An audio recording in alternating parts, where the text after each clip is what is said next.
Good afternoon. Broadcasting to you from Perth, Western Australia. This is Perth Pete.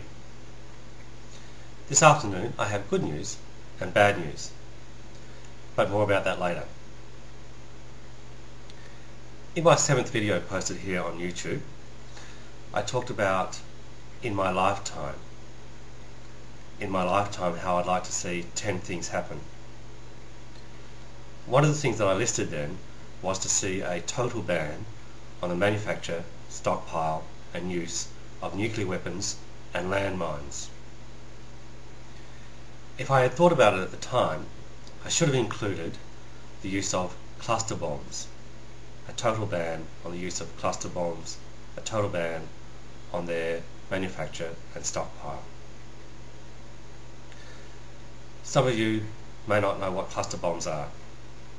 Cluster bombs are a munition where you drop a bomb or you fire a bomb and then it breaks apart and you end up with hundreds of little bomblets in the case of being dropped from the air, or little grenades if they're fired from the ground.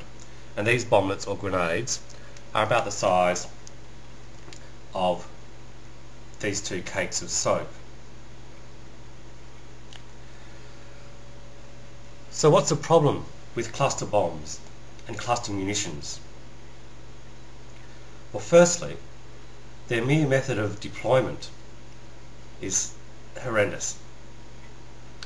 Dropping them from the air or firing them from the ground, and then their dispersal, breaking apart into these little bomblets or grenades, means that they can't really distinguish between a civilian target or a military target. So often there will be civilian casualties as well.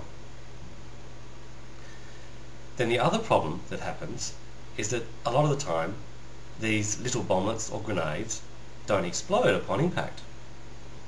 They just lie there, unexploded, effectively forming a landmine. And often these bomblets are much more explosive than a landmine.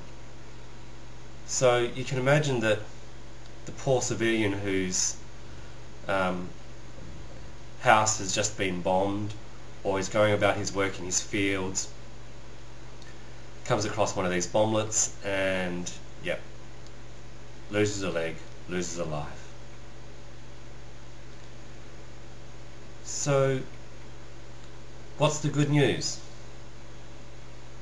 Well, the good news is that on May 30 of this year in Dublin, over 100 countries signed a Cluster Munitions Convention, doing exactly as I would have hoped.